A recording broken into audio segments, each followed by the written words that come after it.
ओम शांति to all the divine souls. आज बाप दादा के अव्यक्त महावाक्य है जिसमें मुरली का सार है, समय की समीपता प्रमाण स्वयं को हद के बंधनों से मुक्त कर संपन्न और समान बनो। क्योंकि समय जैसे जैसे नज़दीक आता जा रहा है तो उसके हिसाब से ही तुम्हारा पुरुषार्थ होना चाहिए। मुरली के कुछ मुख्य पॉइंट्स हैं ये। समान बच्चे ही बाप के दिल में समाये हुए हैं और उन समान बच्चों की विशेषता क्या है? पहला, वह सदा निर्विघ्न, निर्विकल्प, निर्माण और निर्मल होंगे। दूसरा, ऐसी आत्माएं सदा स्वतंत्र होती हैं, किसी भी प्रकार के हद के बंधन में बंधायमान नहीं होती। नेक्स्ट है, लास्ट पेपर में नंबर 1 होने का प्रत्यक्ष प्रमाण है। सेकंड में जहाँ जैसे मन बुद्धि को लगाने चाहो वहाँ सेकंड में लग जाए, हलचल में नहीं आए। जैसे स्थूल शरीर द्वारा जहाँ जाना चाहते हो जा सकते हो ना, ऐसे बुद्धि द्वारा जिस स्थिति में स्थित होना चाहो उसमें स्थित हो। मेहनत से मुक्त होने का सहज साधन है दिल से बाप के अति स्नेही बन जाना। ब्राह्मण जीवन का आप सबका वायदा क्या है? एक बाप दूसरा ना कोई, एक बाप में संसार है। तो बाबा क्या कहते? एक बाप में संसार है, एक बाप से ही सर्व संबंध है, एक बाप से सर्व प्राप्तियां हैं। एक ही पढ़ाने वाला भी है और पालना करने वाला भी है, सब में एक है। नेक्स्ट पॉइंट है, कोई कोई बच्चे कहते हैं, रू रिहान करते हैं ना, तो कहते हैं मेरा मन परेशान रहता है। अब ये मेरा मन आया कहाँ से? जब मेरा तेरे को अर्पण किया तो मेरा मन आया कहाँ से? आप सभी तो बिन कौड़ी बादशाह हो गए। अभी आपका कुछ नहीं रहा, बिन कौड़ी हो गए लेकिन बादशाह हो गए। क्यों? बाप का खजाना वह आपका खजाना हो गया तो बादशाह हो गए ना। तो बाबा समझा रहे हैं अपने आप को, क्या समझना है तुम्हें? मेरा नहीं तेरा है सब कुछ। नेक्स्ट है, बाप कहते हैं खजानों को सदा स्व प्रति और सर्व आत्माओं के प्रति कार्य में लगाओ। जितना कार्य में लगाएंगे उतना ही खजाना बढ़ता जाएगा। नेक्स्ट है, कभी कभी बाप दादा को कोई बच्चों पर रहम भी आता है। बाप समझते हैं बच्चे से मेहनत नहीं होती है तो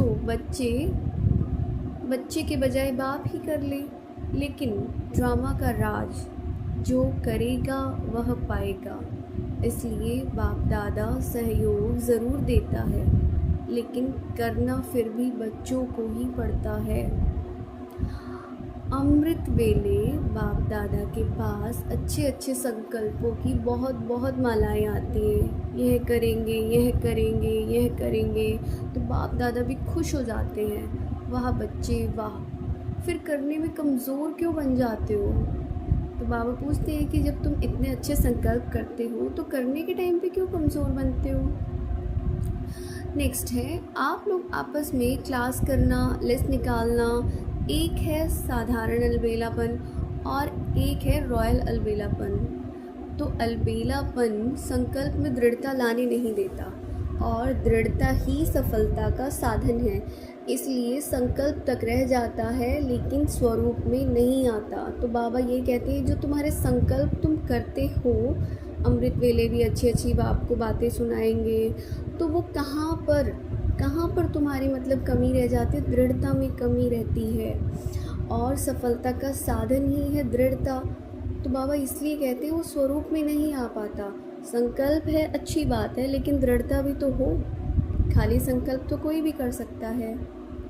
नेक्स्ट पॉइंट है, वायदे इतने अच्छे करते हैं, बाप दादा वायदे सुनकर खुश हो जाते हैं लेकिन जितने वायदे करते हो ना उतना फ़ायदा नहीं उठाते हो। तो ये भी बाबा एक उलाहना दे रहे हैं, कंप्लेन कर रहे हैं एक तरह से। नेक्स्ट पॉइंट है, समय आपका मास्टर नहीं बने, समय के मास्टर आप हो। इसलिए यही बाप दादा चाहता है कि समय के पहले संपन्न बन विश्व की स्टेज पर बाप के साथ साथ आप बच्चे भी प्रत्यक्ष हों तो तुम्हारा शिक्षक कौन है, बाप है या समय है? तो खुद देखो ना इस चीज़ को कि तुम्हें समय को अपना मास्टर बनाना है या बाप को बनाना है।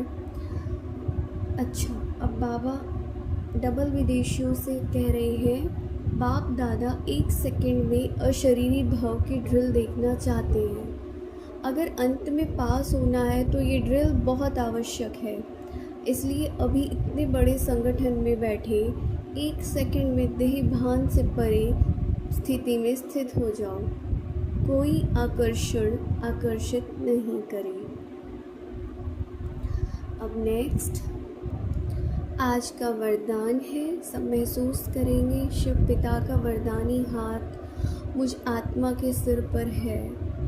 बाबा वरदान दे रहे हैं, सदा श्रेष्ठ और नए प्रकार की सेवा द्वारा वृद्धि करने वाले सहज सेवाधारी भव।